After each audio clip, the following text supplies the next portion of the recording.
Very good afternoon and welcome back to the Biathlon World Cup. We're in San-Sicario in Italy, the pre-Olympic World Cups. Day 2, the women's individual 15-kilometre coming up in a few moments' time.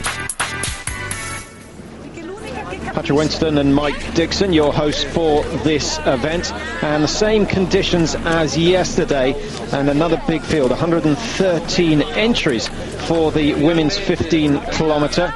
Frank Luck, as always, has been out on the track assessing the situation, and here he is with Ziggy Heinrich.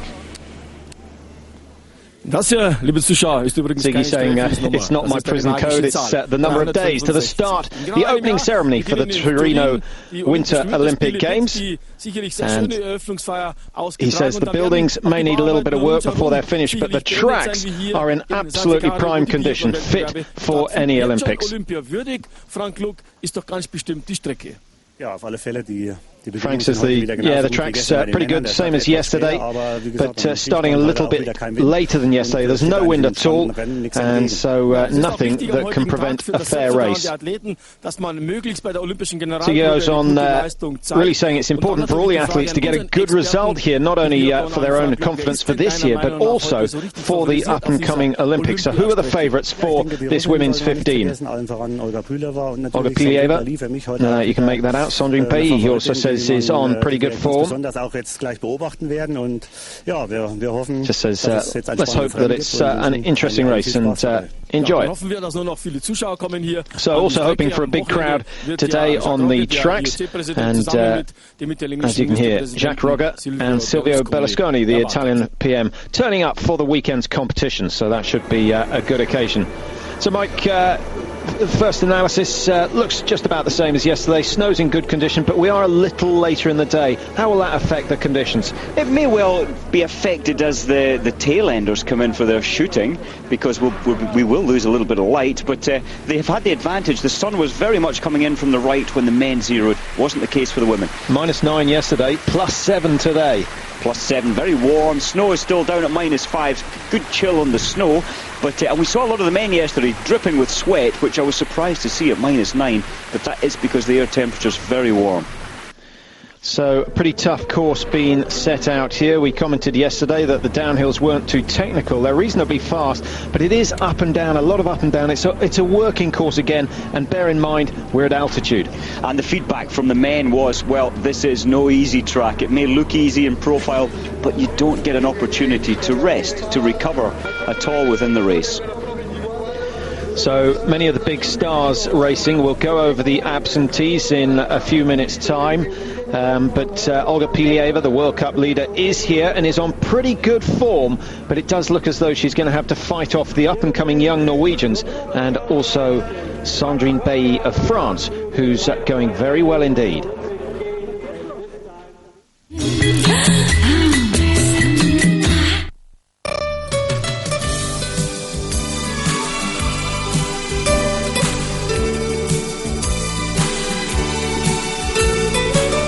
We need to see something special here if she's going to be a feature in next year's Winter Games. Oh, indeed, and she missed 8 in Antholz, the World Cup leading into this one 2 weeks ago. And without a doubt, she wants to improve on that today. She was 67th then, so she's after a top 30 without a doubt. So away we go, 113 starters in all for this women's individual. Still a big field for this time of the year, but that is partly because all the coaches want their athletes to get experience on these Olympic tracks. And the more they race on them, the better they know them, the less they fear them. And I guess in the end it all leads to better performances. Kanai Maguro of Japan from Sapporo. When are we going to have a World Cup event in Japan? Well, the Olympics there, back in '98, there was the pre-Olympic race, as this one is, back in '97. I would love to see a race going up to Sapporo or back to Nagano. Great atmosphere over there in Japan. Zina Cocker of Canada, number 3. Good downhill skier. Also into climbing. I see a lot of the biathletes are into mountain climbing, Mike. I'm not quite sure whether that just involves a stroll up to the top of Ben Nevis, or whether they're taking the north face and doing the technical sides. But they all have the perfect build, nice and light, very strong, and it requires good mental control as well. Yeah, good mind control, and that is the big aspect of biathlon, isn't it? The control of pressure. Climbing a sport for you? Not for me. I can't handle heights. I go all week when you look down a mountain. So a steady start then for Sasha Santa. Olga Pilieva getting an early start, starting number 6 today. She would have elected to go in Group 1, but I'm not sure she would have wanted to go so early, although this season a lot of the early starters have done well. The pressure is off, there is no information to feed off, and they're just concentrating on their own race. So it may turn out that the World Cup leader has the best of the draw. Caddy Wilhelm. What are her chances today? Yeah, I think her chances are once again good. She did race well in Antholz in the 20 kilometre. We know she's got the speed. It's all down to that difficult part, the squeezing of the trigger. Pilieva's just rolled her sleeves up. It really is warm out here. She's been living in her own little apartment away from the Russian team for a couple of weeks, just playing a housewife, she says, just looking after the kid and doing the cooking, the shopping, living a fairly normal life. I think that's got to be a good thing at certain stages of the season. And she's mentally very, very strong indeed, and she doesn't seem to be fazed by the fact that she's got the yellow bib. No, not at all, and the pressure, we've seen her win so many races this year, but I'm surprised, to be honest. The Russian team management don't want to keep someone as special as this lady with the team, because the rub-off factor and the way she trains, but also it's great for Pilieva to have that freedom of choice to stay here for 2 weeks prior to this race. Well, what a great run of races she had in Ruhpolding a month ago now. 3 successive wins in the events there, including the relay. Didn't go quite so well in Antolz, but still picked up useful points with a 3rd, 19th and a 9th. That was Ushi Diesel. Just before we move on to the best of the Bulgarians, Ekaterina Davoska.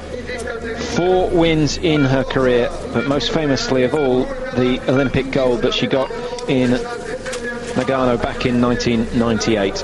And huge potential when it goes right. When it goes right, and it was in this event where Davoska won that gold medal. And that must be in her mind. She can bring herself up into form for the big occasions like the World Championships in 4 weeks' time and the Olympic Games. So she certainly is a real contender. I'm surprised Frank Luck didn't mention, and we just saw in the background there, Liv Greta Poiré as his potential favourite to win today. I've heard she's back, and back on pretty good form. Back on good form ski-wise, but I wouldn't agree with that, because I don't think she's done enough good shooting yet to have built her confidence. One good race here today. If she can hit 18 or 19 out of 20, I'll put some money on her taking a win before the end of the week. But I think, don't you think she needs a little bit of success to build the confidence? Well, remember, she stepped out of Antholz World Cup after a poor Ruhpolding, as we see Pilieva powering up the steep hills. Yeah, so Liv Greta having that break, I think she's got her mind back onto the shooting. She's put her training right, and she's certainly one of my favourites today. Well, we'll see. She starts number 15 today. Olga Zabrilova, also another of the big stars, starting to show her form, put in a win in Antolz, and it was in the individual at altitude over 15 kilometres. Maybe she's feeling super confident today. We'll have to wait and see. Olga Pilieva just working her way round the course. 5 laps to be completed of 3 kilometres. They'll take a little under 9 minutes to complete each leg. Beautiful tracks, has to be said.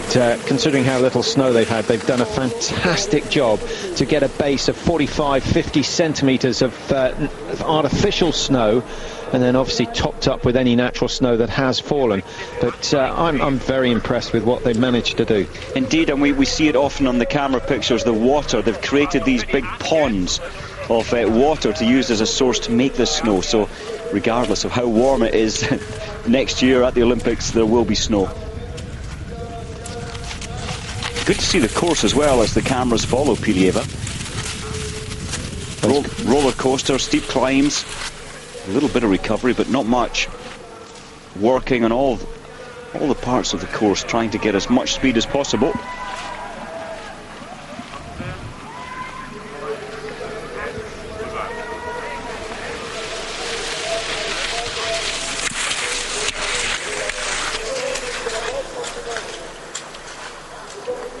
Using the transition well, Olga Pilieva.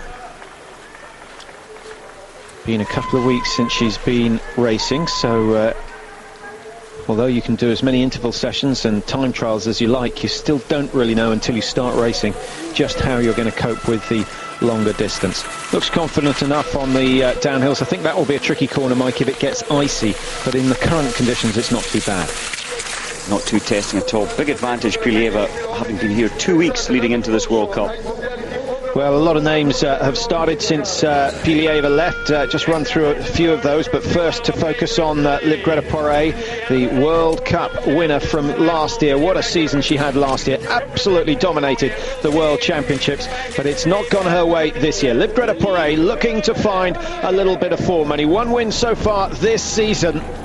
She'll be hoping to make it number 2 today.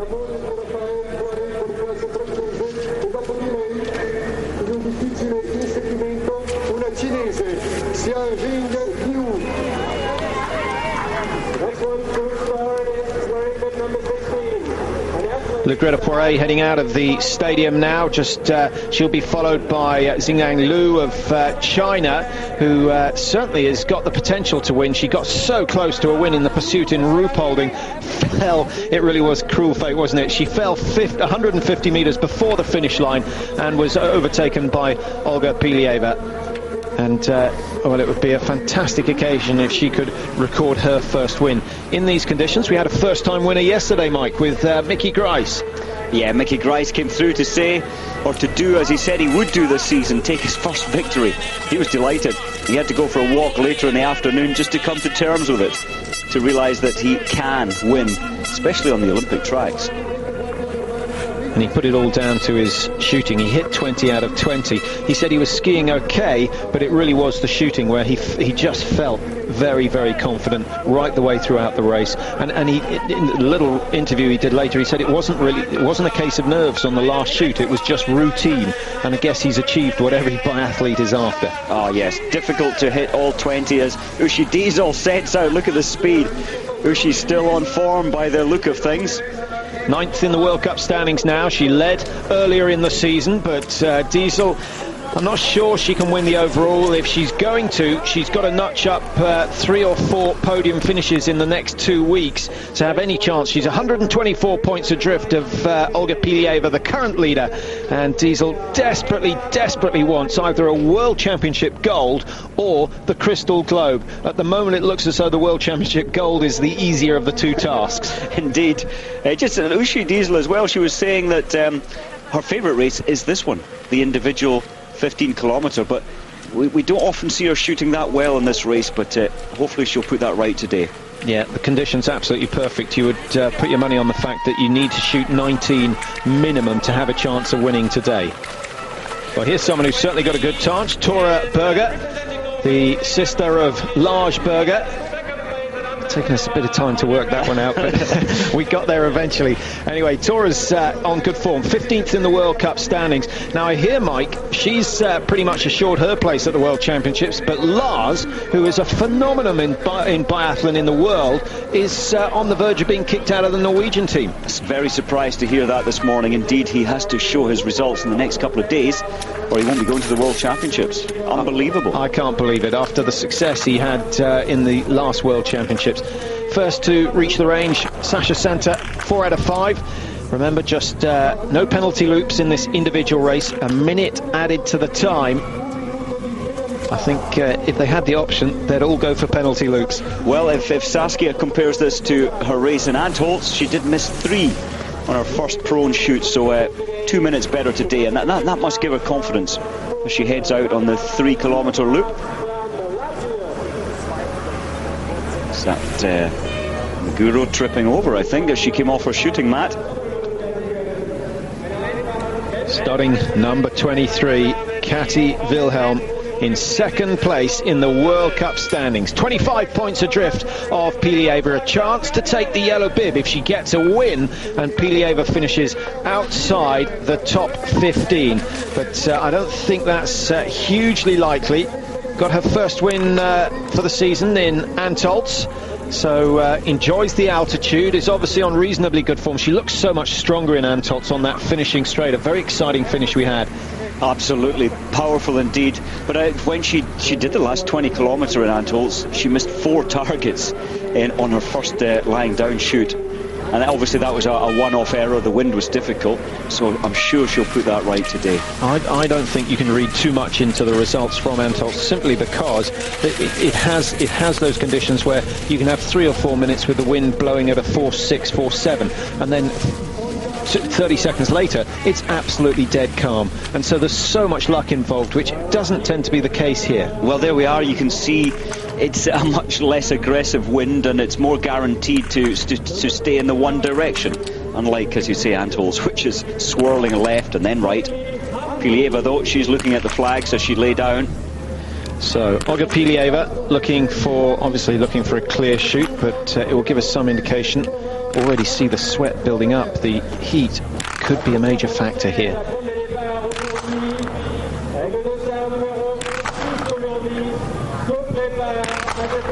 Should have said perspiration, shouldn't I? For ladies, absolutely.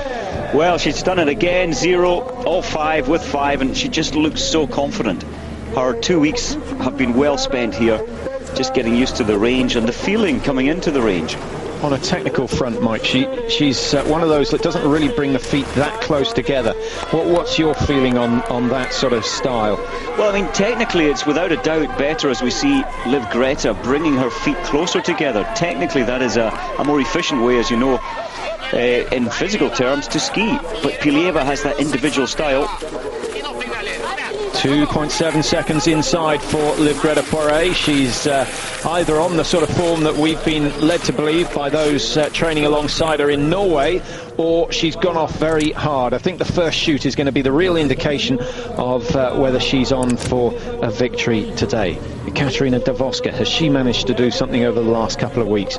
Lots of teams have been at altitude trying to boost the hemoglobin levels in the blood.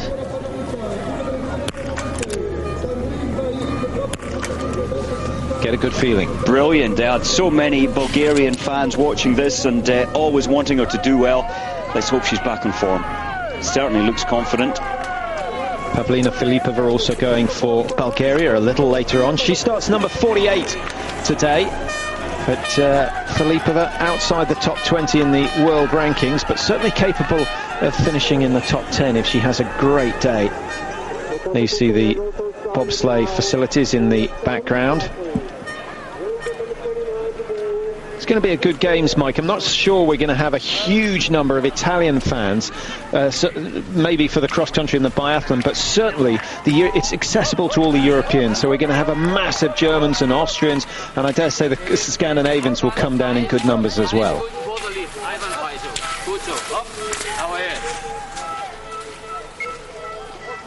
Kati Wilhelm standing high as she's dropping down this fast corner. Yeah, I mean, they're expecting even the weekend, for the weekend races, up to 10,000 spectators. Will be good to see how this course and the stadium copes with all these people. Olga Zaitseva for Russia. The Russians with a very, very strong squad now. You may be glad to hear, if you're a fan of Svetlana Ishmaradova, she is back in the team, having had a very, very poor period. Shona Usova is out again, having shown us good form in Ruhpolding. And Albina Akhятova, Mike, also out. And I know she's been suffering from the flu virus that I think you had a dose of. Well, I did actually, but yeah, and she was in tears when she realised she couldn't race today because of her virus, her infection. But it's Brankovic on the range, and she's had a fantastic season so far. And that's a bad start. 1 minute penalty straight away. And again.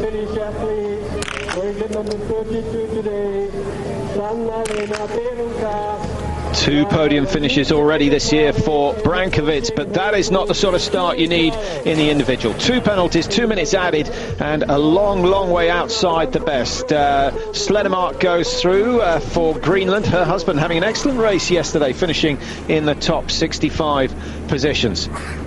Martina Glaga, could only be her with the light blue hat.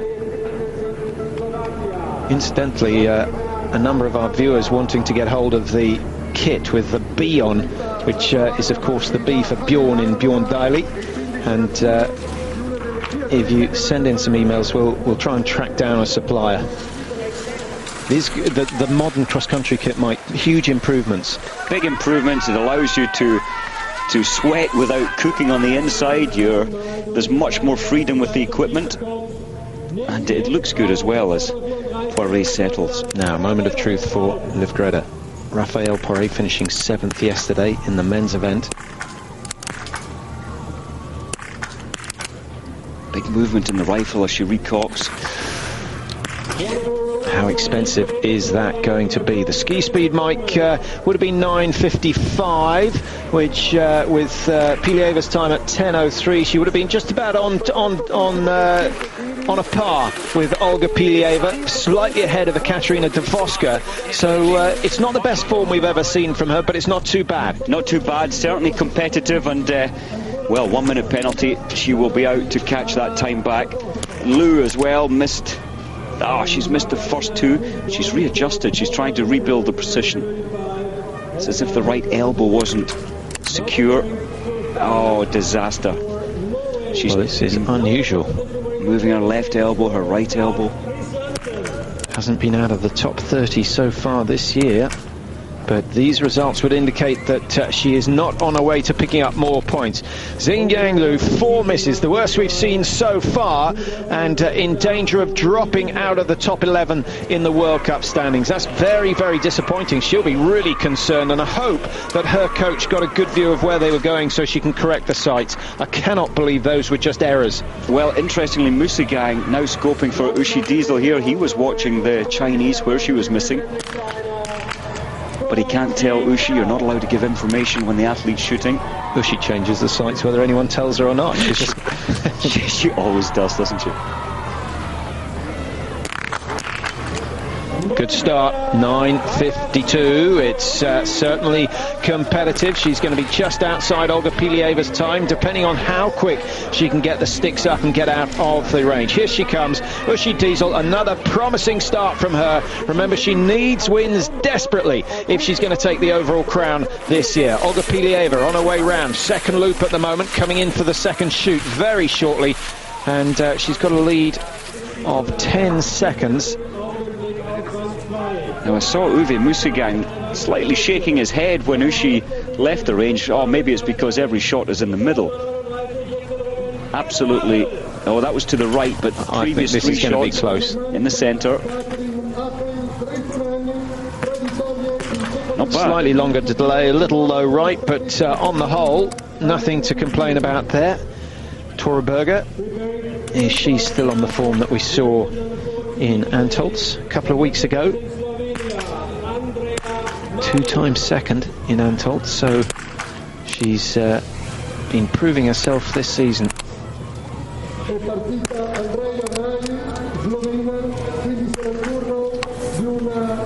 4 out of 5, still in with a chance, but as I think we can still hold by the fact that the winner is likely to hit 19 or 20 today, because the conditions are pretty calm. Pretty calm indeed. Yeah, there were 13 of the men yesterday missed 1 shot, and 4 had the perfect 0. So a rough idea maybe what we can expect in the women.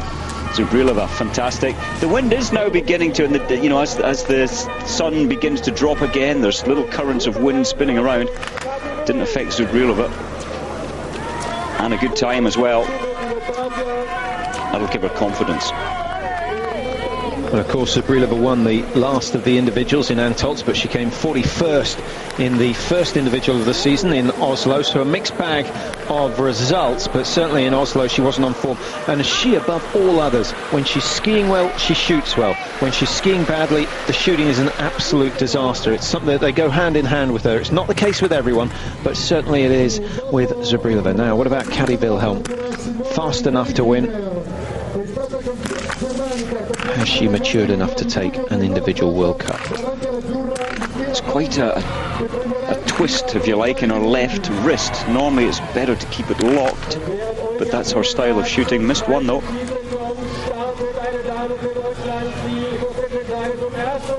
Good ski time though from Kati, and she can make up that 1 minute's mistake.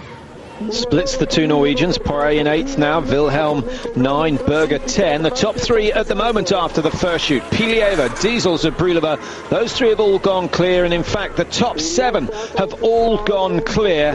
And Vasiljevic also with a clear shoot down in 13th, just skiing a little bit slower, but no one outside, no one inside the top 15 has missed more than one target at the moment. So clear shooting, pretty much a prerequisite.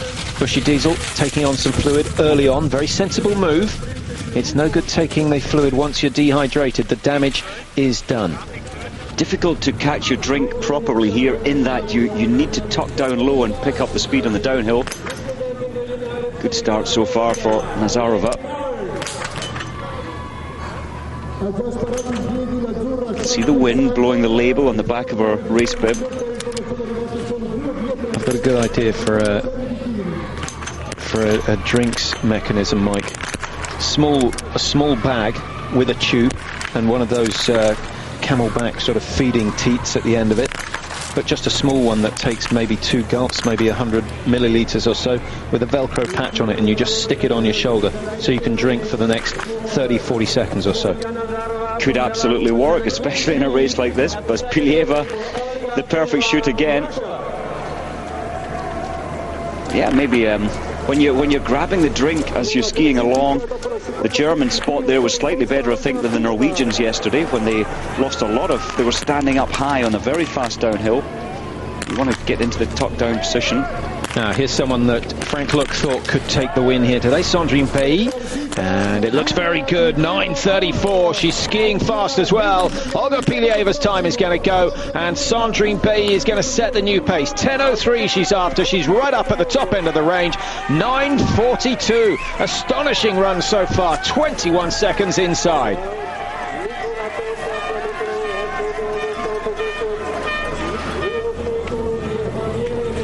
France leading as Ekaterina Davoska takes to the range for the second time. Good clean shoot initially. Davoska down in 5th after the first shoot, 29 seconds behind Sandrine Bailly. But that shoot will put some pressure on the French woman, and of course Olga Pilieva, who's also going well. Davoska 10 out of 10, and she's going to go comfortably ahead of Rachel Steer of America, who's not having a bad run. How many misses for Rachel Steer? 1 miss in the first prone, and clear on the standing. Clear shoot for Glago perhaps today. Perhaps indeed she is one of the regular good top-class shooters in the two sports. Skiing not always the best, but her shooting is up there. Looks to be slightly off balance on that right leg, just can't get off the leg, getting too stable as such. Powerful small frame though, this the technique from Glagos based on power. Olga Zaitseva. Well, she didn't really want to go to their high altitude camp in Armenia before coming here. She was in two minds, but let's see if it's working for her. The ski speed's good.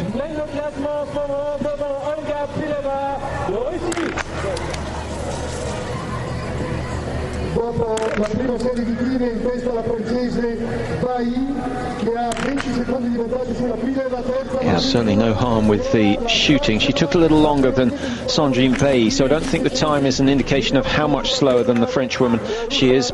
She must have lost 5 to 10 seconds in the skiing, but that's a promising start. Zaitseva puts 2 Russians into the top 3. Still Bailly of France leading. Very early days, but once again all the seeds have gone in the first group. Kari Wilhelm screaming past Ludima of Latvia. I guess we would have understood that. And the Latvian not really making any attempt to get on the back of the German. Is that an indication of ski speed or just the speed that they've hit the top of the hill? I think it's the speed into the top of the hill. You really have to work over the top. Ludima not quite getting as much power over and off the top of the hill. Of course, the Germans are so well coached from a young age to maximise every part of the profile of the course. Glago still seems to be falling away to that right-hand side. Lots of side bend, a little bit of extra flexion more than normal. Now, have you got any exercises, any suggestions for people who are starting skiing? Keeping the hips steady and stable is one of the hardest things. What exercises or strength work can they do to correct that? I think one of the best ones is on a step where you keep your hip and you're especially pushing your knee out, and it really does build good power around the glutamus maximus, around the supporting muscles. So you do a skating step up onto a bench sort of thing? Yeah, many repetitions of that. And just watching it in the mirror to make sure that the hips stay level? Yeah, works well. So Katja Beer, 4 out of 5. She needs some good races if she's going to get into the German squad, number 6 in Germany at the moment. Now, Liv Greta Poiré, this to stay in the race.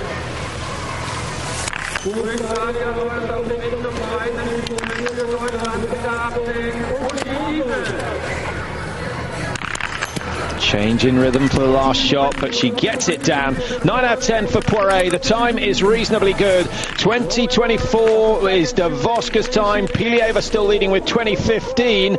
And Poiré's going to be almost a minute outside, Mike. It looks as though she's relying on the Bulgarian and the Russian missing targets in the latter stages of this race. But it is so much better than we saw before Antolz. It is. You could see how hard she was breathing. She was gasping for air, and that's an indication that she has been working now on her shooting. She's able to control that. Some weeks ago she was just trying to snatch them, trying to release the round without too much thought. More control today, without a doubt. Well, there's the spectators. Good to see them.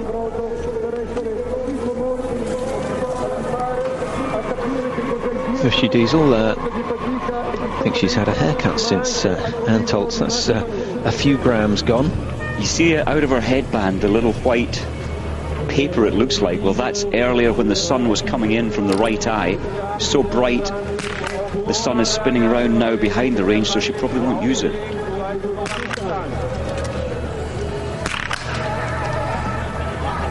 Another young and strong Indian athlete preparing to start at the moment, wearing the 58 today.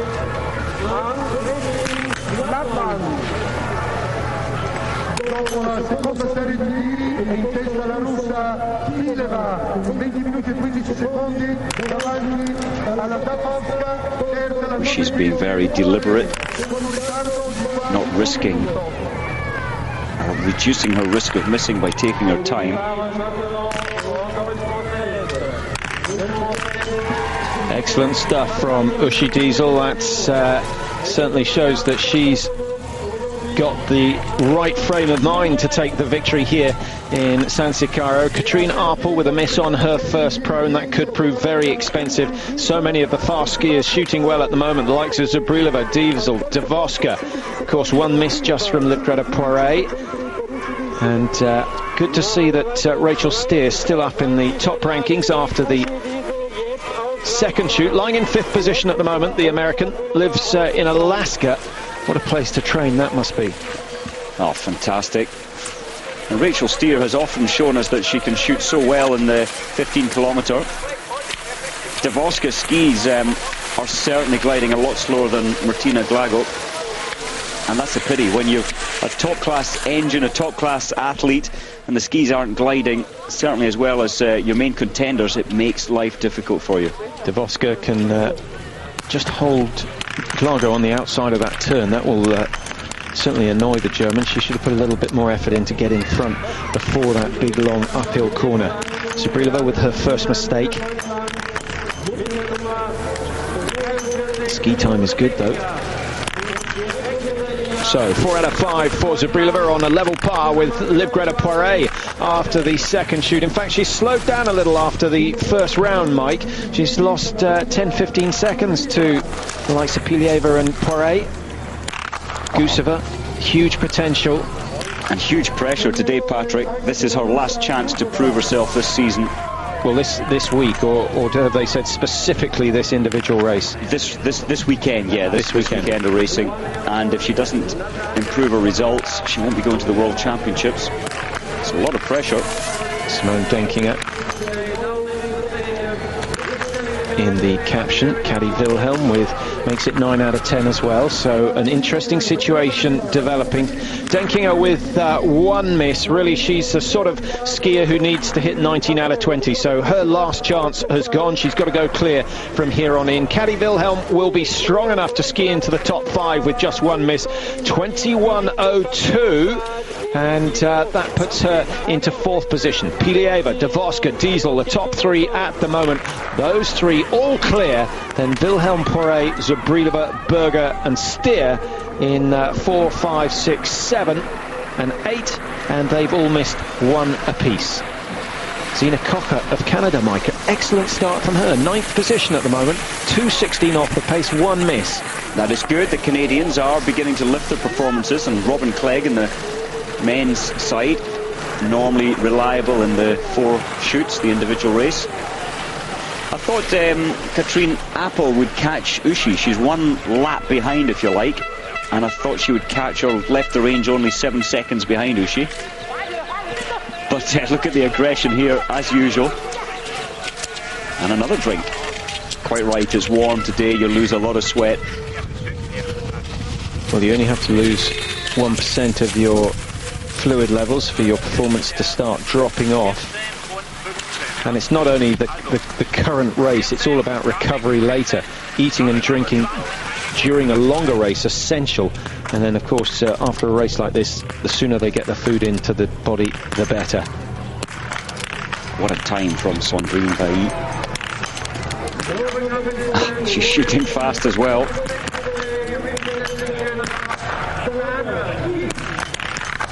I don't think there was any doubt in her mind as to how many targets were going down.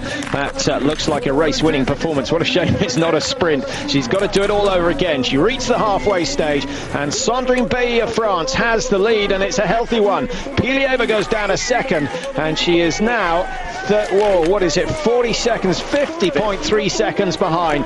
So Bailly on fire, carrying on the form that we saw from her in Antolz, but Pilieva keeps the pressure on. 15 out of 15 so far for her.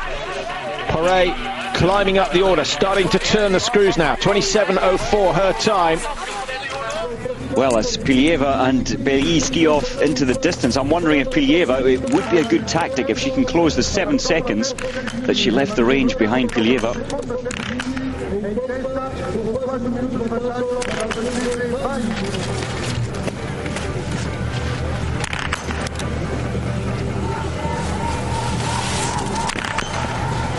Fantastic to see 0-0 from the Slovakian, Mihokova. They've always been, not always, but the last 2-3 seasons, the Slovakians have certainly improved their shooting, and all credit to them, because it's not easy. Still some way behind on the skiing. Glaga with a rare miss, 4 out of 5. She's put immense pressure on herself. The ski time, Mike, would have been 10.05, which would have been something like 10-15 seconds off the best. Well, Martina will be annoyed that she let that last shot go. Just possibly a lapse in concentration. Davoska, well done, the Bulgarian. She's back. And only 23 seconds behind Pilieva. Bulgarians don't have as much in the way of back out as the bigger teams. Hopefully she'll get the information.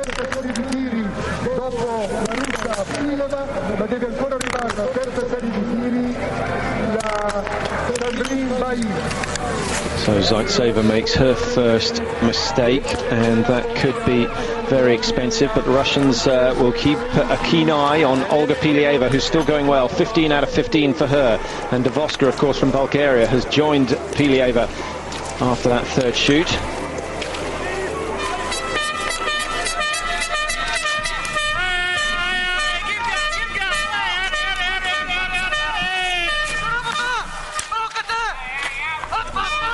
Suzy Musigay back on the range. We saw him out on the tracks yesterday during the men's event, just clearing a drink off the track. I think he's going to reuse that bottle. There was an awful lot of drink in it.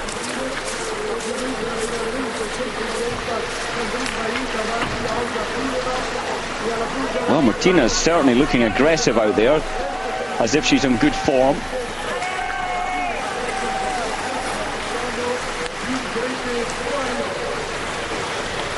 Two of the French women side by side. Number 66, Sandra Keith of Canada. But look at the speed of Sandrine Bay. She really is going very nicely. Looked effortless when she came in for the first two shoots, and she's clear at the moment. Anna Bagali, first shoot. Late start number for Bagali.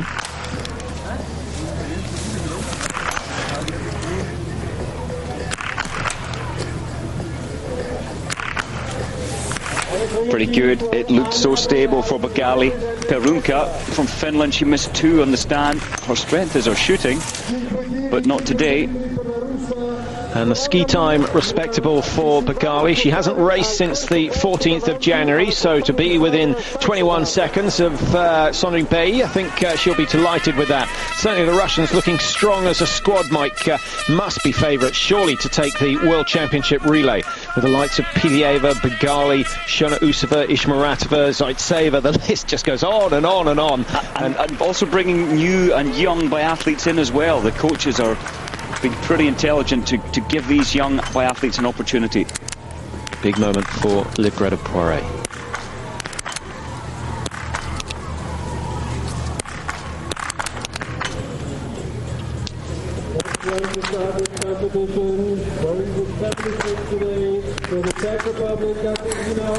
Well, she gets it down. It was a nervy shoot, certainly as it draw to a close. And 31.28. I think Poiré is going to go into the top three. 31.30. She stops the clock at, and Davoska on 30.50. So she's 40 seconds behind Davoska, but has missed one more target. So if Davoska and Pilieva get a case of the nerves on the last shoot, then Poiré will have a chance. But if either of them go clear, you don't get the feeling that she can catch them. It's a long way to catch up for Liv Greta, but you never know. This is the best she's been shooting in an individual this season, and it might just inspire her to push just that little bit harder on the track.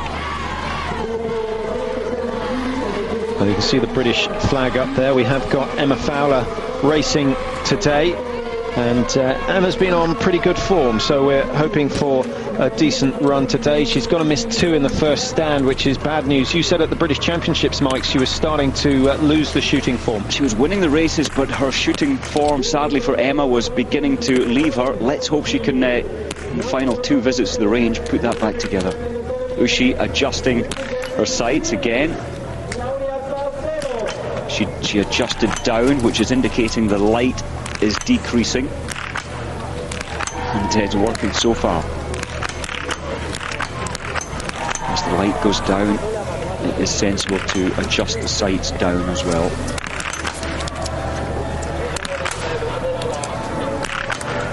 Well, she's been taking her time, but this is pushing it a little bit too far. Seconds proving expensive. She gets the targets, avoids any penalties. 15 out of 15 for Diesel, but as you can see, she's some way off the pace set by Pilieva, and we know that Sandrine Bay is moving even quicker. So Diesel just going for a top 5, I suspect, with this sort of a performance. 19.9 off Pilieva. She's got to have saved something. She's capable of pulling back 15 seconds or so on the last loop. That's where she really fires in, just like Sven Fischer.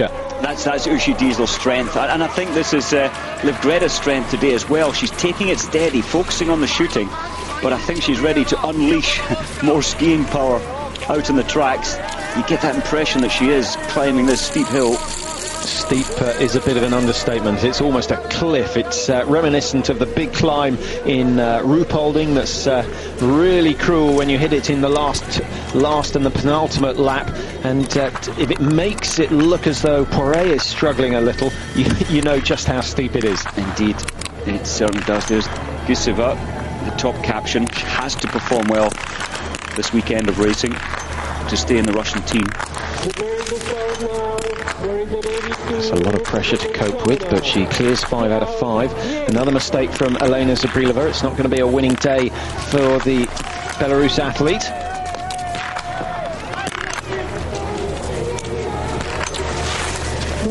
Well, not the same as a couple of weeks ago in Antholz, where she hit all the 20 targets.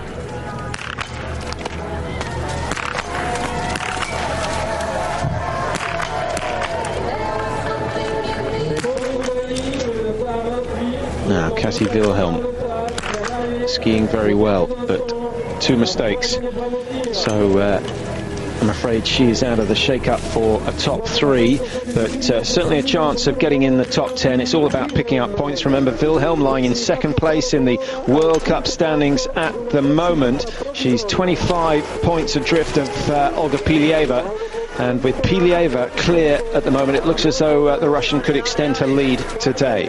Sandrine Bailly in 3rd place with 442 points. Pilieva on 484, so 42 points between those two.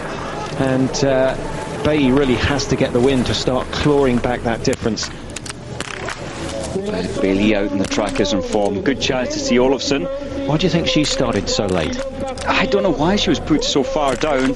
Possibly with the sun and the temperature now beginning to drop, the track, our coaching staff maybe think, well, it's going to speed up as the sun leaves the track. And they will have checked that out in the previous days. Of course, it's just coming up to 3:15 local time in San-Sicario. So, as Mike says, the temperature's starting to drop. It's a question of how fast it happens and how much moisture there is in the snow on the tracks at the moment, because that will freeze. The track will get a slightly glazed effect, and it should be a little quicker later on. Katrine Apple has caught onto the back of the skis of her teammate Ushi, but it's 1 lap behind. Here is Sandrine Bailly now. Can she join Pilieva and Diesel? 15 out of 15. Look at her ski time, Patrick. That's amazing ski form. And the shooting isn't too bad either. This is one of the outstanding performances of the year so far. Sandrine Bailly keeps a clean sheet, and she's just got 1 shoot to go. She's pretty much got it in the bag now. Can Pilieva put pressure? Pilieva, top right-hand corner of the screen. I think there's a miss there, Mike. That 2nd shot has gone. Yes, she has thrown one wide. So advantage switches even more to Sandrine Bailly. Pilieva is quick, but she may find she loses out to Diesel, de Voska, and possibly even Liv Greta Poiré as well. Yeah, that's an expensive final mistake from Pilieva. Doesn't normally let the pressure get to her, but it did today. 1 penalty.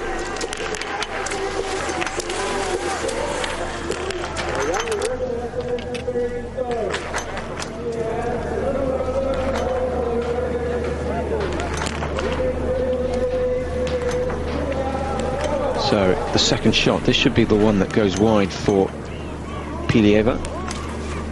Unless we missed it. No, we've missed it. Well, the last 2 were very central hits. Disciplined herself again to make sure they were central. Look at the speed of Sandrine Bailly. This is amazing ski form. Lifting that left leg so far up into the hill. You need power and fitness to do that. Well, that's the sort of form that we saw at the beginning of last year from Sandrine Bailly, but it didn't last forever, about a month. So I wonder whether she's just got it right for the World Championships. But with the World Championships being later than normal, I'm a little concerned that Bailly's going to start dropping off again. Martina Glago clears the first 5 of her standing. Now, de Voska. Oh, she's made the same mistake as Pilieva. Got the last 4. Will be so frustrated missing the first shot. First and the last are the hard shots. Her breathing wasn't quite under control for that first squeeze of the trigger, and it went wide. And she'll be thinking tonight, what if I had hit that target? Now, Mike, when you zero, by the time you've sorted the zero out, the barrel is fairly warm from repetitive shooting. In racing, the 8-9 minutes of skiing around the track is long enough for the barrel to cool off. How much does that affect the first shot? Only in extremely cold conditions, as Zaitseva misses another target. Yeah, it doesn't really affect it. The target as you say, there is an element of heating up as the lead fires out at almost 600 miles an hour, but doesn't really make a big impact. Condensation can build up in the barrel. That is a bigger factor. 7.8 second deficit for Uschi Diesel, but she's now in a very strong position. 2 shoots completed, and both or 2 of her 3 rivals have missed targets, so Diesel has a chance now. 15 out of 15 so far, coming round towards the final shoot. She knows that, or she will know by the time she comes in, that Pilieva has missed. She'll also know that Davoska has missed. Sabina Buchholz, Anna Begali at the top of your screen.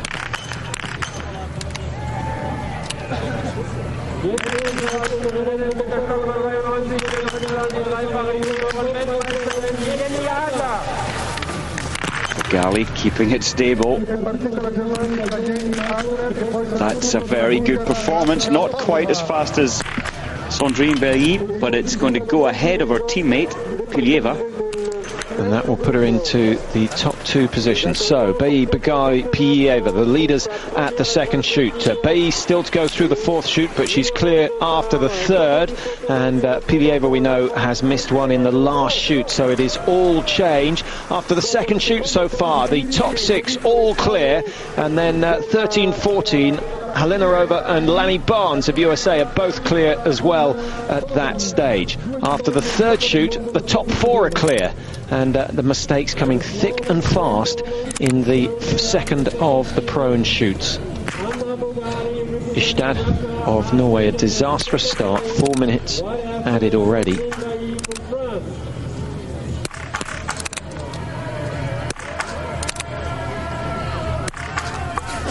Not often you get to see a wedding ring when they're competing. It's not indeed. Or was that an engagement ring? That's her wedding ring, and she hardly ever wears gloves, certainly not today when it's so warm.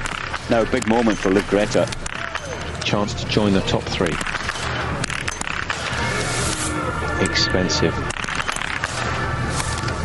Mike, this is the confidence we were talking about, and it's not there. That is such a pity, and so frustrating for Liv Greta. She knows she can do this. Feeling the pressure, she's desperate to win.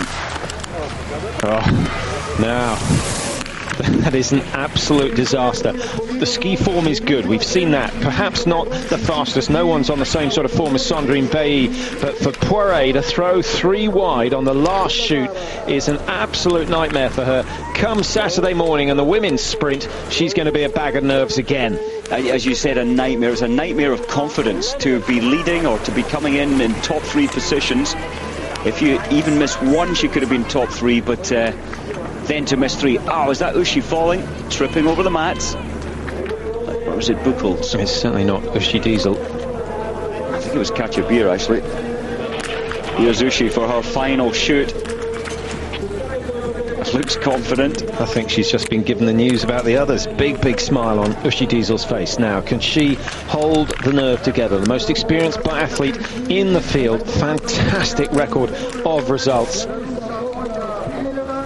Now, the previous 3 shooting bouts, she's taken her time, and I think she'll do the same again this time.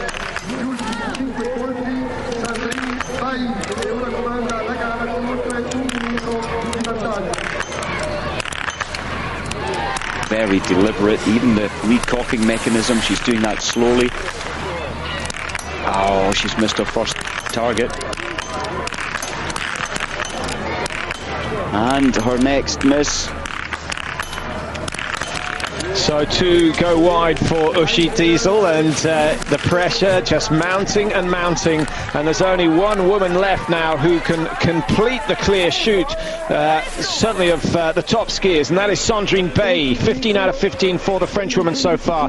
Diesel won't threaten her, Poiré won't threaten her, Pilieva won't threaten her, and it's just going to be a question. I think, in fact, that Sandrine Bailly now has the luxury of being able to hit 3 and still have a chance. If she hits 4, she's almost certainly got the race in the bag. Yes, unbelievable lead after the 3rd shoot.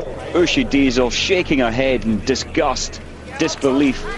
Yes, Sandrine Bailey after the third shoot was 1:07 ahead of anybody, and that'll probably multiply to 1:27 by the time she comes in, the way she's skiing. With a chance of chasing it down. So if she hits 3, she's still got a chance of catching this woman, Olga Pilieva, who's now heading towards the finish. Certainly turned up the pace, a little more dynamism in the style now. What a day for Canada and Zina Kocher. She's in 4th place after the last shoot. Just 2 misses for Kocher, so the surprise really is the fact that she's skiing just 7 or 8 seconds slower than Olga Pilieva.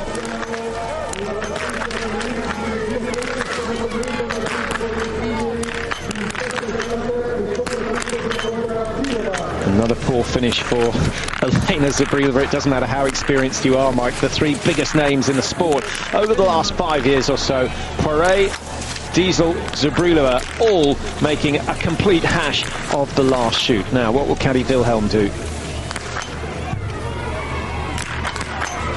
The early mistakes suddenly don't look so bad. Well done. Excellent stuff from Wilhelm. 2 misses in all, and this could be her best individual race of the season. Yeah, great control there from Kati Wilhelm. Started badly with 2 misses, but made it happen on the final visit. Anna-Karin Olofsson, who's had a fabulous season and really brought Swedish biathlon back to life on the women's tour. Certainly the men not going too badly either. And we've mentioned on a number of occasions that Wolfgang Pichler is in charge of the Swedish teams, and his magic's starting to work. It's taken some time. I think perhaps it takes time for athletes to get used to his training methods, and certainly those who aren't going to make it just drop out at certain stages because it's such a tough regime that he drives. It is a tough regime, and you need to be a top-class athlete to go into a hard program that Wolfgang Pichler, but look what he is doing once again for the Swedish men. And Olofsson, although shooting sadly not so good today. But it's belief, isn't it? Sometimes when you believe so much in a coach, it goes a long, long way to your success. Here comes Olga Pilieva down towards the finish, getting a good cheer from the local Italian crowd. 19 hits out of 20 today. It's a very, very solid performance. What a shame about that last miss in the shoot. 51.11.12, way inside Maguro's time. Pilieva gets a 51.14. Mike, Sandrine Bailly just going through at the same time on the last shoot. She missed 3. She missed 3 targets. 3 minutes penalty. Hey, well, that's almost what we wanted as a spectator's point of view, and it does show that even Sandrine Bailly can't take the pressure. So it really throws the race wide open, and Olga Pilieva, who's leading at the moment, holds on to that lead. She's in first position. Davoska 20 seconds down, Wilhelm 34 down, and Sandrine Bailly goes from first down into 4th place, 38 seconds behind. How much can she gain? Possibly she could get 3rd, she could possibly get 2nd, but I can't believe she's going to pull back 38 seconds on Pilieva over the last loop. Well, I wouldn't bet on it, Patrick. She's going to be absolutely furious with herself for missing 3, and she is going to take herself to an unbelievable limit. I wonder if she could pick up 38 seconds. Well, Zina Kocher, an outstanding run. 2 misses for the Canadian, a PB on the cards almost certainly. The pulse watch obliterated by snow, but I think it'll be reading about 205 at the moment. I do sometimes wish we could find out exactly what the pulse rates are doing, but it's something that the athletes aren't so keen about. Well, certainly the coaches don't want us to know what the pulse is doing on the range. They don't, but I think one day we will be allowed to see the pulses as they come in to finish. We know that they're on maximum. Davoska, brilliant. 51.14 for Pilieva. Davoska's outside that, but she's gone into 2nd, and that mistake on the last shoot suddenly doesn't look so bad after all. 30 seconds behind Pilieva is Russia leading, Bulgaria in 2nd, and Davoska may just have done enough to hold on to that. Sandrine Bailly on the charge, heading for the finish now, but three mistakes on that last shoot. Outstanding, or unbelievable stuff really, because she looks so confident in the early stages of the race. But what an effect the pressure, the situation leading by so much makes to your performance, especially the last shoot. Efremova putting it together well.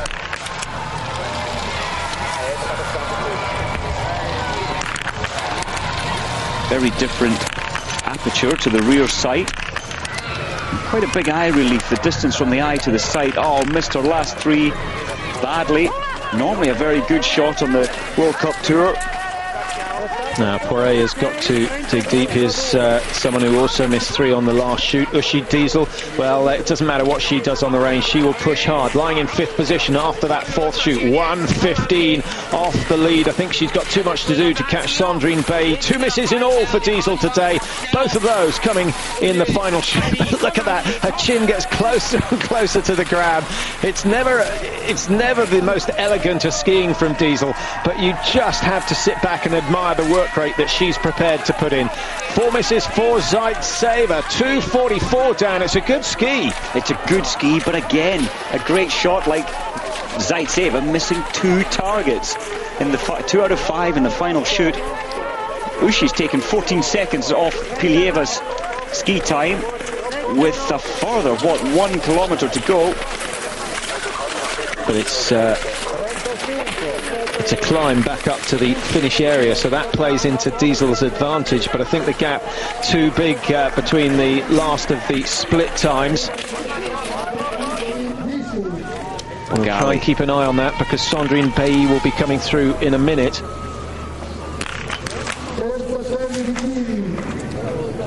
We've got a split at 11.3. Pilieva still leading at that stage. Diesel was 1:05 behind and 30 seconds behind Kati Wilhelm. So it looks as though Diesel's really just trying to hold off those behind. I can't see her catching Kati Wilhelm at the moment. And still waiting for Sandrine Bay to go through at 11.3. Not there as yet, but it's got to be soon.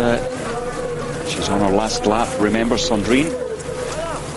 So 14.3 the next split time for Sandrine Bay. Liv Greta Poiré, I think she's got the news about Bay and the likes of Diesel, all of whom have missed, because she's certainly upped the urgency for this last few 100-metre sprint. Really disappointing shooting from Poiré. Top 5 finish, do you think that will be enough to keep her happy? I don't think it's going to last though, Patrick. She can pull back some time, but as the race progresses, there's Bogali out there that's doing well. She may well just keep a top 10 today. Kati Wilhelm though is on a charge with 700 metres to go. She's only got, 6 seconds to catch Davoska. I think she'll do it. Well, the surprise of the day, the Canadians and the Americans in 3rd and 5th at the moment. Poiré is just going to go behind Steer and ahead of Xingyang Lu, who's recovered well despite some poor shooting. Not a good day for Poiré. Started okay, 14 out of 15, but then 3 misses on the last shoot, and she's going to be outside the top 6 or 7 by the end of the day. Kati Beer, last shoot for her. Well, Kati's trademark is fast shooting. She's trying harder, focusing more to get these 5.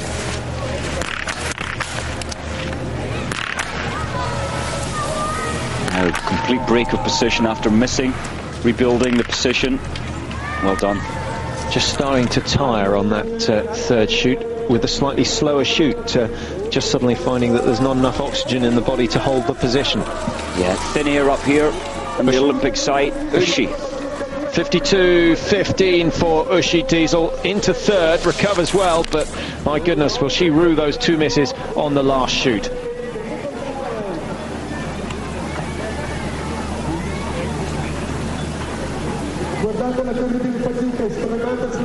So Olga Pilieva still leading in the finish area. Uschi Diesel has failed to overtake her. So has Katerina Davoska. Sandrine Bay, who led for so much of the race, 35 seconds down at the moment. And she was 37 at 14.3. So she's got a lot of work to do. And I don't think it's going to happen, Mike. But there is a chance, still a slim chance, that she'll be able to catch Kati Wilhelm. There's that bottle getting passed back. Katrina Appel. Not a nice score sheet.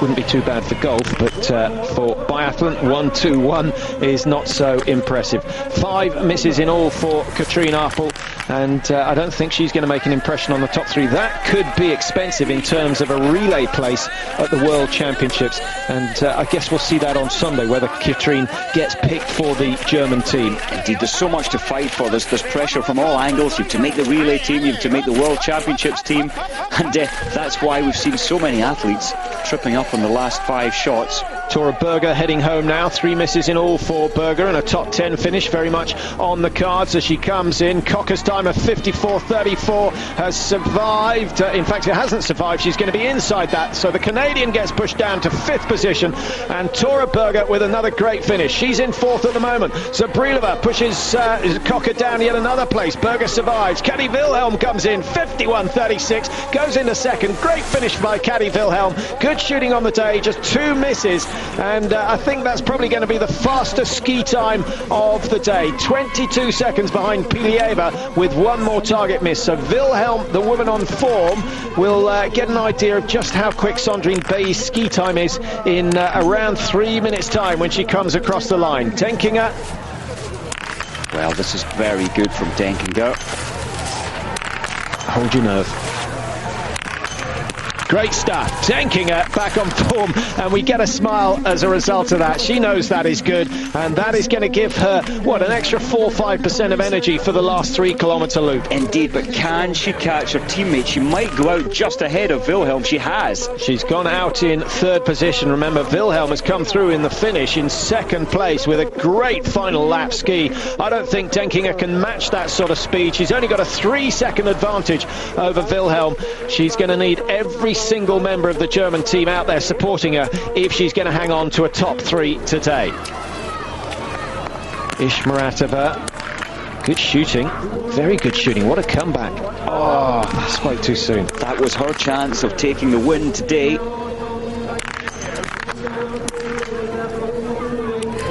Is it ever going to happen? So many times in 2nd place. Ishmaratova, very good form early season, faded away mid-December, and we haven't seen much of her since. Here comes Bay. What an effort it was in the early stages. 3 misses costing her dear. 51.46, and she's down in 4th position. Mike making no ground at all on the last loop. I think being somewhat deflated by those 3 minutes added to her time. Well, what a pace and intensity. She hit the first 4 laps of 3 kilometres. I think Bailey ran out of steam. She pushed so hard, and she really pushed hard on the final 3 kilometres, but didn't make the impression she had earlier on. Tired, very tired.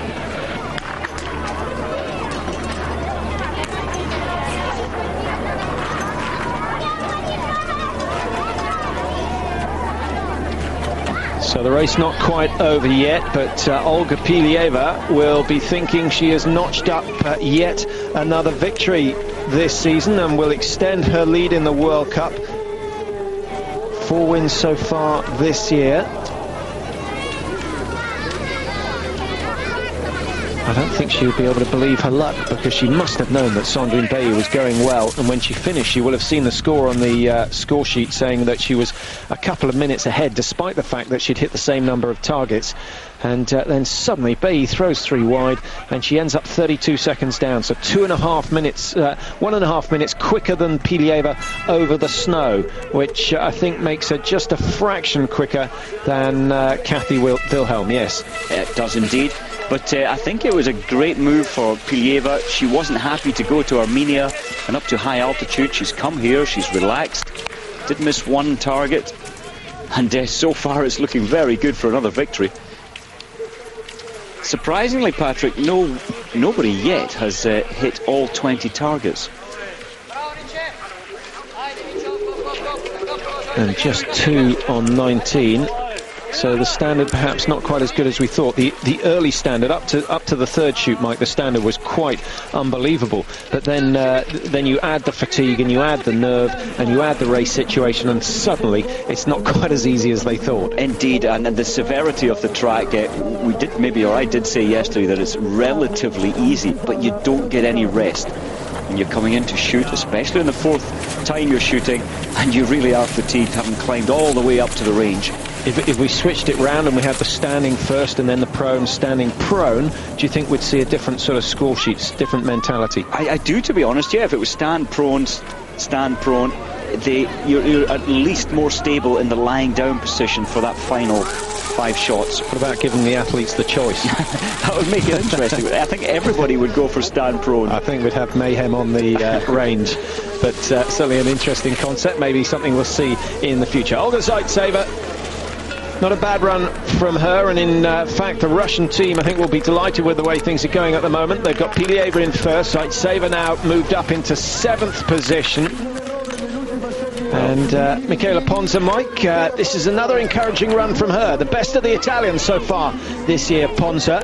And I think she'll have her mindset on medals. Maybe not at the World Championships this year, but she's done enough this season to prove that she could be in contention next year on these very tracks. And that's exactly what Ponza is after. Medals next year on these tracks.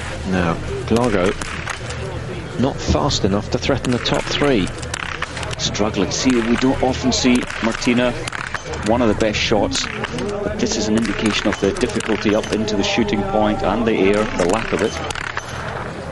Good finish though from Glago, one of the best so far. Just looking down the list, Kati Wilhelm went clear on the last shoot, but I can't see anyone else who's achieved it apart from Glago. And in fact, Simone Denkinger also going clear. Filipova clear on the last shoot, so 3 of them. But on the whole, the average 2 misses for the final shoot. That shoot from Glago puts her up into the 8th position with only 1 missed target. The only other 2 who've missed one are in 1st and 2nd at the moment, Pilieva and Davoska. Now, what can Begali do? Could be a big moment for her. 41.50, the time. Oh, she's trying to get inside. 41.05. She's still got a chance. Still got a very good chance indeed. Pilieva is not safe, but Russia almost certainly going to go 1 and 2. Well, what a day for Begali. She is skiing as fast as she ever has. This is a great day for Anna Begali. Starting number 54, maybe it wasn't such a bad idea after all. 30 seconds inside. The 50 points now unlikely to go to Olga Pilieva. But I don't think she'll be disappointed that it's her teammate Begali who is likely to take them. Ishtad of Norway, 6 misses in all, takes 6 minutes off there, 49 minutes. She would have been had a comfortable lead, skiing very well. So is Tora Berger, so the Norwegians getting a strong squad together at last. Well, if only Gunmargit Andersen was here as well, they'd have a very, very good squad for the relay. Well, the upside is that Gunmargit will be back, we hope, for next year, and yeah, the future looks very good for the Norwegians. Look at Anna Begali. Anna Begali and Zaitseva were the only 2 of the Russian women to go to the very high altitude camp in Armenia, and they are having an incredible ski day today. Zaitseva missing 4, though she was the fastest ski time, and Begali certainly looks to be doing the same. And it's not so much, I think they've really done it not to prepare for this year's World Championships, Mike, because it's too early. The effects of altitude training only last 2.5 weeks. So really they're thinking about what are we going to do next year. So they've used it as an experimental stage for the pre-Olympics, and that's exactly what this is. So I think the Russians, I think we'll see more of them going to altitude with the times that Begali and the others have recorded. Absolutely. Sabina Buchholz maybe showing her inexperience there. Missing 3 out of 5 in the last standing. Yeah, I think the Russian coach will certainly be praised now for suggesting and taking some of his team up to high altitude. You can almost guarantee they'll do that next year before the Olympics. Denkinger and Kati Beer both heading towards the finish. It's going to be Kati Beer who crosses first. 55.27 for Kati Beer. 14th place. She'll be pushed down at least 5 places, but still useful World Cup points. But with the German squad so strong, Wilhelm in 2nd. We've got Diesel in 5th at the moment. Slightly further down, we've got Beer now in 14th. So she's the 3rd German at the moment. I think Denkinger could well go ahead of her. Katrine Arpel coming in to finish. 5 misses in all. 55.28. She's going to be outside Beer's time. Just what she didn't need, 15th place.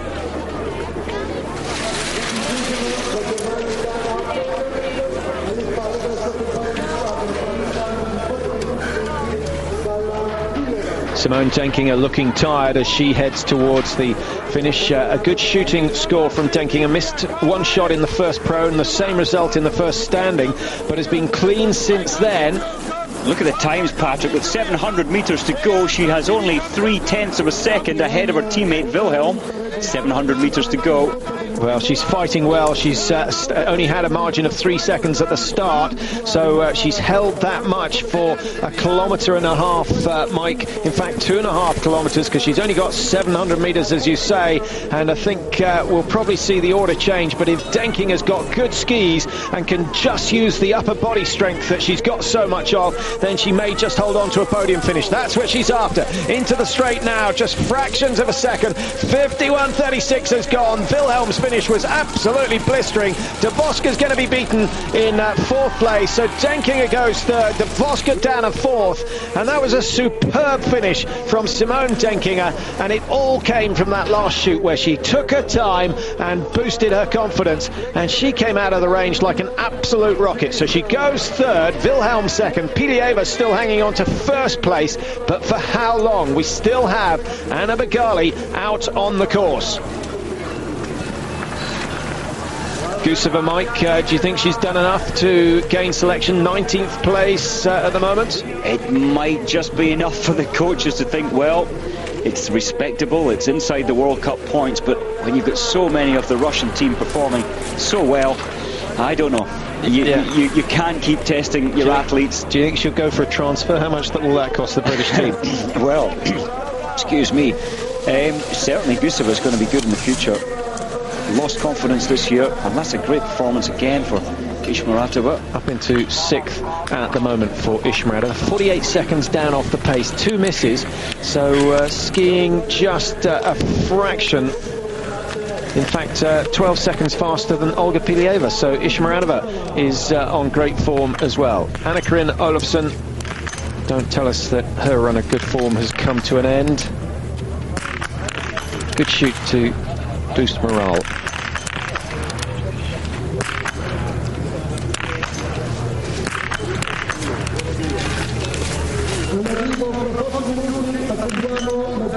Pretty good finish to her race. Did miss 5 though in the previous 3 shoots.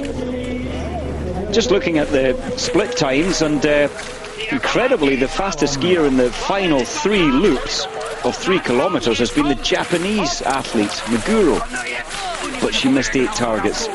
But certainly the skiing part of her biathlon is brilliant. 8 penalties, and Japanese is the fastest in the final 3 loops. Look at the power of Bagali. We don't often see her with such amazing form. Yeah, she's pulling back even more time, 32.5. This is the effects of altitude training. She's obviously got it just right, because she's making it look very easy. The muscles feeling nice and light still. She's stepping around the turns as if she's only just started the race. Excellent skiing from Bagali, and a lesson to be learnt from all. We thought Sandrine Bailly was good, but this is even better. Good shooting as well from Bagali, and I can't believe she's going to lose that 32.5 second lead that she has with just 700 meters to go. Lots of bodies to chase. I guess that's one of the advantages of starting later on, Mike, is you're always chasing down slower skiers, which gives you really good spirit. It does indeed, and you can hook on to athletes. You're feeling good because you're passing athletes, and look at this. This is for a victory today. Anna Bagali. Can she keep the pace? We did see the young Russian yesterday, Sherazov, fade so badly in the final for the men 4 kilometres, but I don't think that's the case today. Bagali wants this victory so much.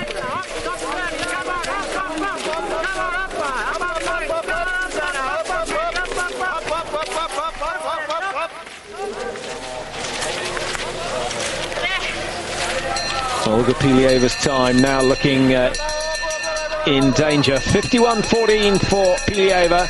Begali 30 seconds or so inside that at the last of the split points. The crowd sensing that this is something special from the woman from Murmansk. Just 25, so still got another 3 or 4 years at the top of her game, but only in her 5th season now, and she's been getting better and better each year. 24th in 2003, she was 5th in the World Cup standings last year, but this is the first real sign of brilliance we've seen from Anna Begali so far this year. 2 wins to her name prior to this season, one of those coming in the individual up at altitude in Antolt, so maybe this is just what she wants, and she'll be delighted that the Olympics are being held here next year. So maybe worth an early bet. Just get some money on Begali, probably to take medals. It's a tough ask to take the gold, especially when all the women are going to be aiming for their peak performance. And looking through the performances this year of some of the athletes, Mike, if you draw a graph of their performances, there's a rise and a fall, and the rise tends to last between 3 and 4 weeks. Is that how you experienced it? Indeed, yeah, it's hard to keep absolute top form. I mean, we see in the men's competition, Bjorn Dahlen, Ole Einar Bjorn Dahlen, holding great form, but he is unusual. I would agree, 3 or 4 weeks at your absolute peak, and then you drop down a little bit. Doesn't have to drop that far, as Glago is coming in for a good performance. Not quite, her ski speed has dropped off. Remember, she won the first individual up in Oslo the 2nd week of December, and that's an indication that her form has dropped off. Or that everyone else's has come up. Possibly. Bit of both, I suspect. Bit of both in there. Now, has Begali done enough? I think she has. 51.14 she's after. She's well inside that. It's been a great effort over the last 3 kilometres. Begali notching up the winner. Can't see anyone else. We'll have a quick check at the performances of those later starters in this race. 26.5 inside Pilieva. Anna Begali putting Russia 1 and 2, taking her first win of the season. She's back on form.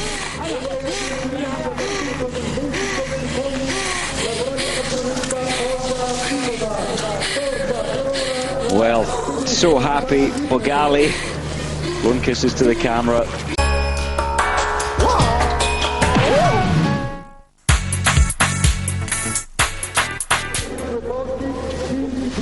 Welcome back to San-Sicariо. A good finish from Ivanova, coming in 15th. So those who are in the World Cup points at the moment aren't safe. Here's Jenny Adler of Germany, the junior world champion from Otmerion last year in the individual and the pursuit. So a name to watch out for in the future. A bit of a nervous start from Adler today. 2 misses in that early prone, but she's got herself into the top 30, and if she can go clear again on the final shoot, then Adler may well finish in the top 15 today. That would be an outstanding performance, and certainly one that Uwe Musikang would take notice of. Not the best of days for the Germans, but they won't be too dissatisfied. Wilhelm 3, Denkinger 4 at the moment. Diesel down in 8th, Glago in 9th, so 4 in the top 10 for the Germans. The Russians have 1 and 2 with Begali and Pilieva, and then they have Ishmaratova in 7 and Guseva in 10. So very, very tight indeed. 71 starting is 21-year-old Russian, Pilieva, and not a bad run, just out here for experience really, and I think that's got to be a good move. 7 minutes off the pace, but give her a season or 2 and I think she'll be giving Begali a run for her money. And Anko, shame that miss could cost her a top 15. She was on the cards for that. Cocker being pushed down. There's Poiré down in 20th at the moment. So many of the big names making mistakes on the last shoot.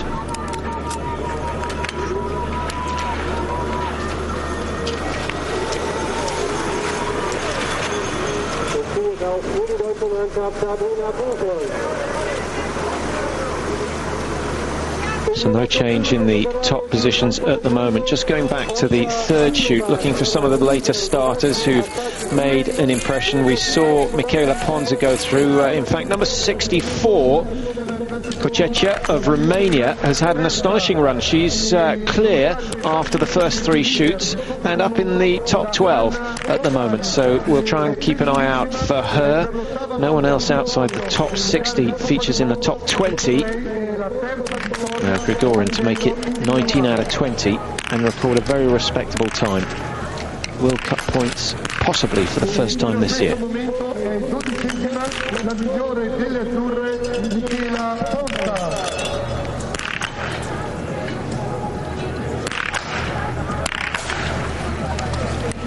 Well, what a pity, that last shot. But I think Grigorin will be happy and Slovenia will be happy. Oh, just outside the World Cup points. She needs to ski this 3 kilometers faster than she's ever skied before just to get World Cup points. 33rd. Well, it really is very tough indeed. Some of the later starters going well. Ananko of Belarus, number 73, she's in 22nd after 3 shoots with just 1 miss, so a chance for her to pull up a few more places. Rachel Steermike, who we saw earlier on, we thought she'd put in a great run, but she's been demoted down to 29th after the first shoot, and Steer after the 4th shoot.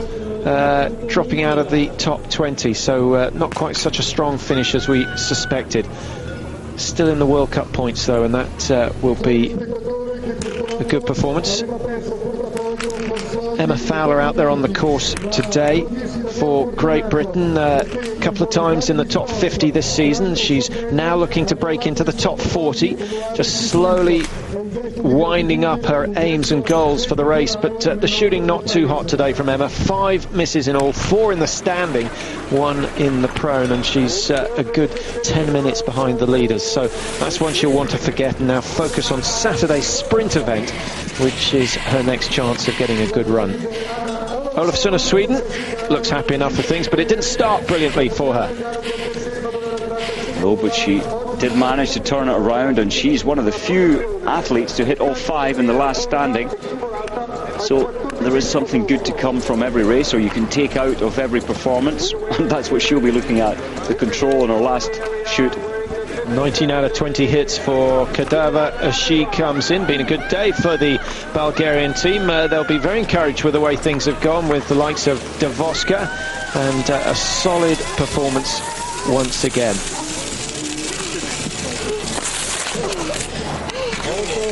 Total fatigue, your legs just hardly support you when you cross the line. That's 15 punishing kilometers. Energy zapping.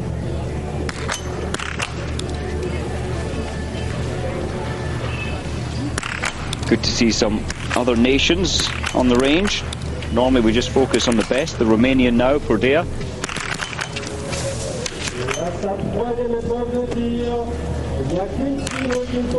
And big development in the Romanian camp, trying to bring in the juniors, give them race experience. And a big experience that is for a 22-year-old. As we see her heading out, another 3 kilometers.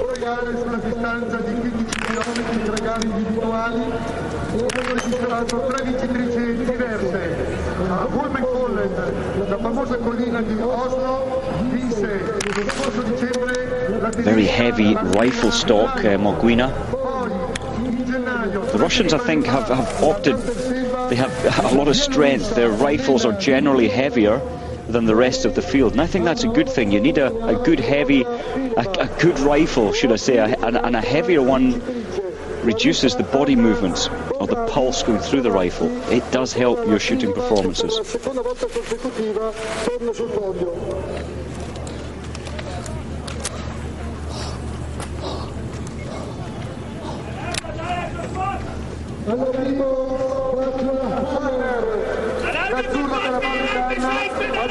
Katja Haller of Italy just coming in now with her score. She'll want to forget the shooting. The skiing 101.10.53 behind with 7 misses in all. So 3 minutes or so off the ski pace. There you see Emma Fowler down in 54th position at the moment. Now Sylvie Beccard back from injury, that second prone.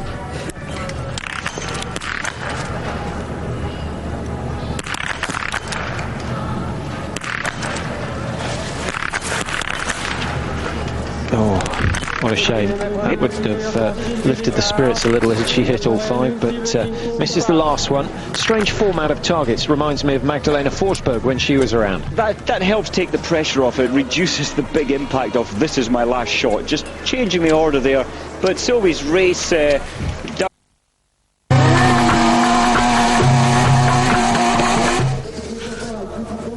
Welcome back to the closing stages of the women's individual. I'm afraid you've missed most of the excitement if you've just joined us, but an excellent race, and the Russians coming out on top today with superb runs from Begali and Pilieva. They're 1 and 2 in the finish area at the moment. 41.20 the winning time, or we suspect what is going to be the winning time from Anna Begali. 19 hits, so a ski time of 40.20. Pilieva in second. Dvoskra, Bulgaria, her best run of the season, in third, and Simone Denkinger, Mike, fourth again. She's just missed out. Maybe pushed down 1 or 2 places. I don't think so.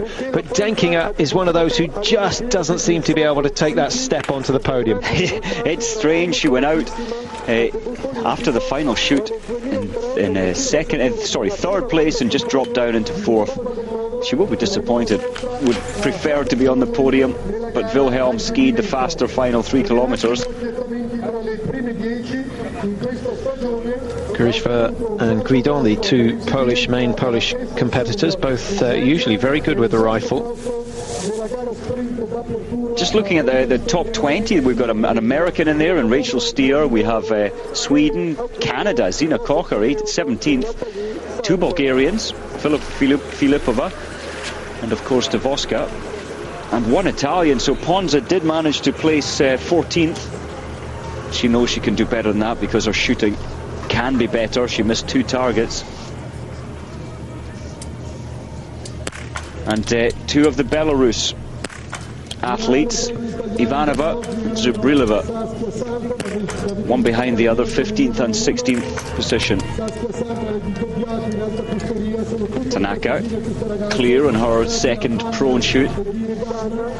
And again, the statistics on the skiing part of this 2-sport biathlon, it is the Japanese athlete, now that is unusual, who has the fastest ski time, the fastest course time. That is quite amazing.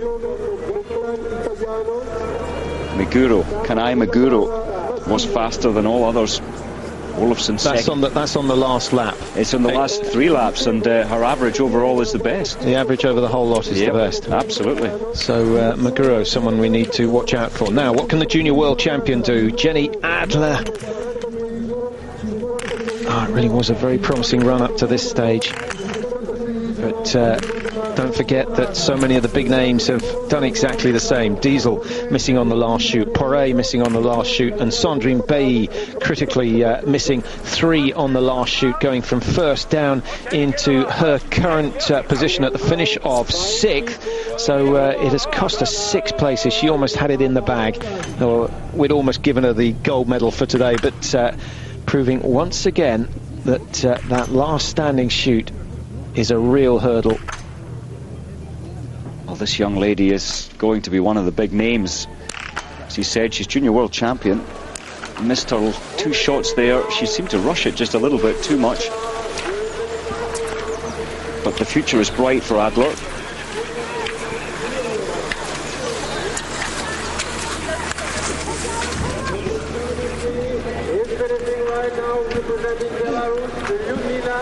Belarus girls are coming back, another one in the top 30, Anenko. 4:36, so 2:36 outside the best ski time. Or 3:33.5 minutes really behind the current leader, Anna Begali. So a little bit of work to do there. And I don't think that's going to happen in one season. But she looks happy enough with the way things have gone. Superb conditions once again, and it bodes well for next year's Olympics if we can have a nice high sitting over Europe during the Olympic Games. Create a great atmosphere. I can see thousands of people just sitting on the fields, enjoying the sunshine and watching the racing at the same time. Quite a spectacle indeed. Holubachova, 5 misses, highlight of her career. back in 2003 when she did so well in the Chianti-Mansisk World Championships, taking a title there. 7 minutes off the pace. Shrugs her shoulders to say, I don't really know where it all went wrong. Just like the Russians, the Norwegians starting to blood some of the young talent. Norstad now. Can she clear the last 5? Yes, she can. 4-1-0-0. Not a bad finish at all for Norstad, and take away that first shoot, which may have been a case of the nerves. She may be someone we need to keep an eye on in the future. Yeah, what a punishment, missing 4 out of your first 5 shots, 4 minutes penalty, but what a comeback. To only miss a further 1 shot in the next 15 shows the strength of Norstad. Well, while the latest starters are just winding up, Mike, a couple of emails, one in particular coming in from an old colleague of ours, Marty Watkins, who's commenting on the British shooting. I know you met up with him at the British Championships this year, wanting to know why you're not involved with coaching the British team as far as the shooting goes. Well, that would be an interesting prospect, and certainly a lot of the drills that I used to do work. Yeah, if asked, I would seriously consider that. I would love to give something back. And you haven't been asked? No. Oh, well, there's maybe some employment for you in the summer, but certainly they need to pick it up. Emma Fowler not having such a good day today, but surprisingly no one clear in the 15-kilometre here in Italy. Begali and Pilieva the top 2. Watch out for the big names. Glago down in 9th at the moment. Tora Berger, good race for her, just ahead of Olga Zaitseva, and Michaela Ponzra of Italy putting in another good run. Livgreta Poré just outside the top 20. She may be skiing well, but the shooting falling apart on the last shoot. 3 misses. Kochisia of Romania in the World Cup points at the moment, Mike. She could just hang on to a top 30. Xinglang Lu in danger of dropping out of the World Cup points for the first time this season. So that would be a disappointing day for her. Other failures, Lanny Barnes of the United States not going so well. Rachel Steer, though, did have a good race, and she's still in the top 20. 102. Another of the young Germans, Ute Niziak, and the shooting is good, Mike. Excellent for someone who's so inexperienced at this level. That is quite brilliant, isn't it? And still potential top 25 finish here. Oh, what a shame. Thrown the last 2 of the last 3 wide, maybe rushed the last one a little. She didn't need to, and 45-44 looks so much worse than 43-44. It would have been an impressive time. But think of the occasion. Here you are, your first World Cup, and it's looking so good. Top 10 as you come in for your final 5 shots, and it really is about trying not to think about that, and that's maybe where she tripped over. Nice steady position.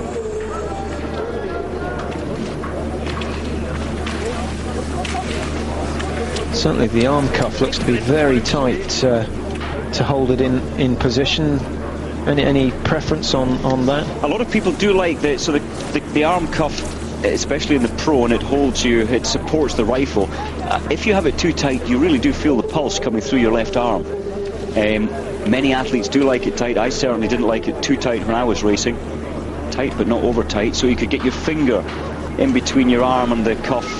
I think for me and for most athletes, that's the way it's preferred. Well, if you don't get blood to the fingers, you're soon going to suffer. 4:27 behind for Vejnarova of the Czech Republic. 3 misses. That's not a bad performance. 25th at the moment, and she pushes Xinglang Lu of China outside the World Cup points. So if she stays in the top 30, she'll be very, very satisfied with her day's work.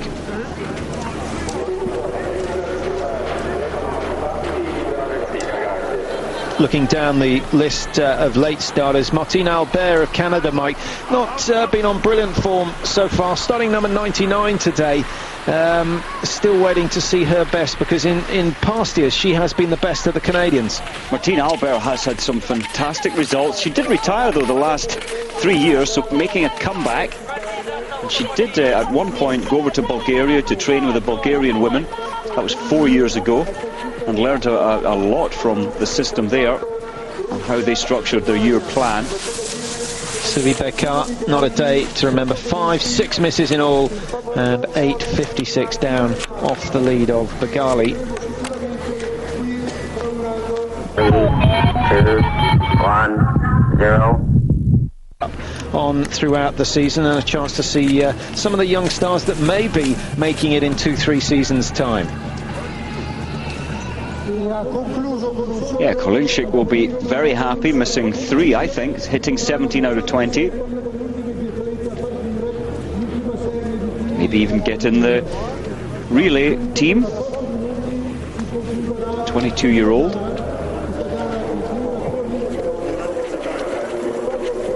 What's your impression of the Olympic tracks so far? Yeah, very impressed. The tracks have stood the test of the 113 athletes out there. Of course, using this same loop all the time. Now that's with the big depth of snow, mostly man-made snow that's down here.